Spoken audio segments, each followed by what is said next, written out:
सुखी रहो।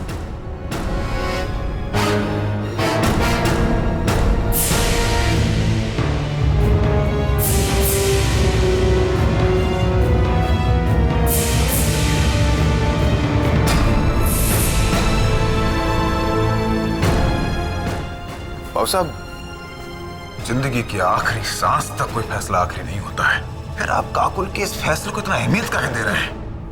काकुल किसी और की कोई बात सुनना चाहती नहीं है सुजीत बाबू। नहीं, मगर उन्हें सम्मान बाबू को क्या मंजूर है, ये भी तो जानना जरूरी है ना बाबू साहब हमारे लिए।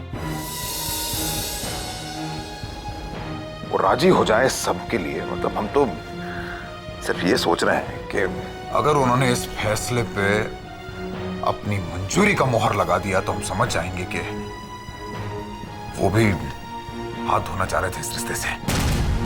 सम्मान बाबू हमको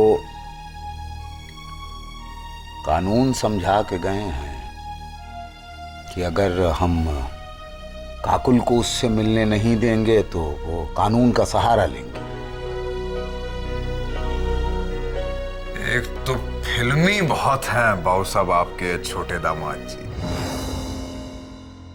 हम भी तो बरसों से यही चाह रहे थे, लेकिन अब क्या हो गया, वो स्टेज आ गया है कि उनकी नौटंकी पे अविश्वास करने के लिए हमें बहुत ज्यादा मेहनत करना नहीं पड़ता है, क्योंकि वो पूरा का पूरा जो खानदान है वो ड्रामेबाजों का खानदान है।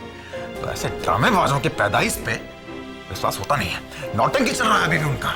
दुख नहीं है, ये तो मौका मिल गया उनको, अपॉर्चुनिटी मिल गया है, वंशिका से जुड़ने का अपॉर्चुनिटी मिल गया। बाबू साहब दुखी थोड़ी होंगे, ये तो जश्न का माहौल है उनके लिए। जिस परिवार को तमीज नहीं है बाबू साहब रिश्ते समझने का, उन्होंने तो हमें भी फ्री गिफ्ट समझा होगा काकुल के साथ। कॉम्बो ऑफर समझ लिए। अब ये कॉम्बो ऑफर आया साथ में है तो जाएगा भी साथ में। बहू के साथ साथ अब उन्हें अपने दामाद को भी खोना पड़ेगा।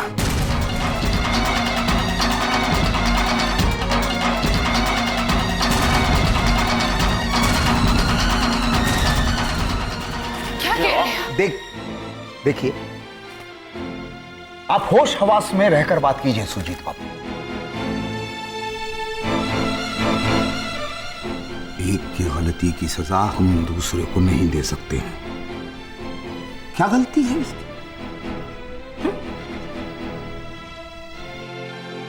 क्या आंसू पे जा रहा है, ये देखिए रोना शुरू। आंसू पे मत जाइए बाबू साहब, आंसू पे मत जाइए। ये एक समुद्र में जितना लहर होता है ना बाबू साहब, एक औरत के आंसू में उतना षड्यंत्र तो छुपा होता है। जानते हैं बाबू साहब, हमें पूरा विश्वास है कि वो जो जहर का असली रिपोर्ट था वो इन्होंने बदला था।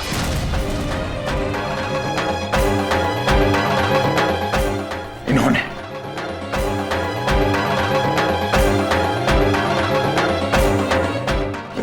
बदला था। बाबू साहब एक मिनट, जरा दिमाग तुम कर ले हमसे। हमारे आदमी गए हैं अस्पताल, आपका कुंडली निकलवाने। वो जो जहर का रिपोर्ट था, असली रिपोर्ट जो था, उसका डुप्लीकेट कॉपी लाने गए।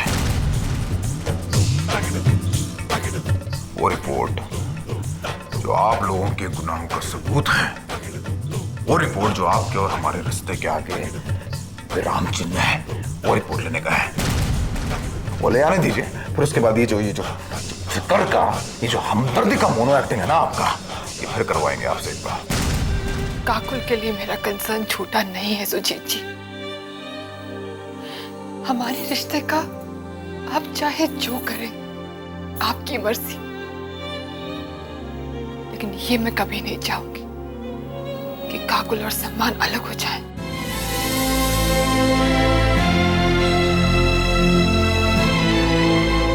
बाबूजी, सम्मान काकुल से बहुत प्यार करते हैं। अगर काकुल उस घर से चली गई तो वो घर घर नहीं रहेगा, वो घर बिखर जाएगा। बाबूजी प्लीज प्लीज इस शादी को टूटने से बचा लीजिए। ड्रामा उनका छोड़िए, आप अपनी शादी का फिक्र कीजिए। देविका जी बाबू, उनका फिक्र करने का जरूरत नहीं है आपको। हटिए सर।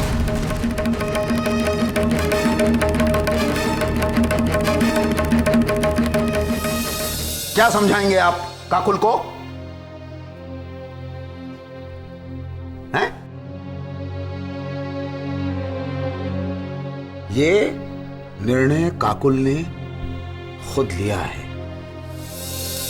वो अब समझ चुकी है, वैसा मानती है कि सम्मान बाबू को अभी भी वंशिका से प्रेम है। ये जो भी अस्पताल में जो भी घटा, उसको देखते हुए उसने ये निर्णय लिया है। अब आप बताइए, आप उससे ऐसा क्या कहेंगे कि काकुल अपने फैसले पे दोबारा सोच विचार करे?